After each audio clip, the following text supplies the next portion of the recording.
Hello everybody, it's James from AppSpy here. I'm back in the UK with a proper microphone again, and I'm looking at Valiant Hearts: The Great War, which I discovered at Gamescom is coming to iPad in about 2.5 weeks. I think it's September the 4th is the actual release date of it.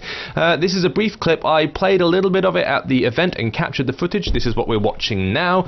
As you can see, in this instance, you're taking control of a young woman who is a medic in the Great War. This is a mini game in which you have to touch areas on a heartbeat at the right time. Here you see her charging through the war-torn environment with her dog, who is able to go places where she can't. So he's dived through the tunnel to collect an item which she can then grab back off of him. It's a port of a console game that was released back in June on the PlayStation and Xbox networks.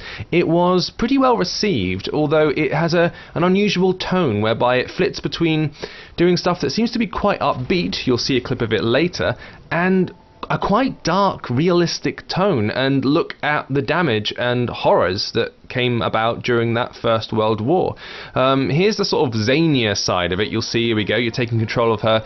She's in a cart, you have to drift left and right in time to the music, so it's kind of a rhythm action sort of game, but as you saw previously, you're dealing with quite unpleasant things like dead soldiers, and you can also bring up information about the Great War itself. So it has a very varied tone. You'll notice the audio is a bit skippy. It's because there was an error when capturing it. I think it's because it's still in pre-release at the moment. Sounds a bit weird. I'm sure it'll be ironed out in time for the release in a couple of weeks' time. I'm interested to see how it will fare on the App Store. Like I say, it's a beautiful looking game, the same Ubi art engine that powered the Rayman games. You can see the similarity between that hand-drawn look.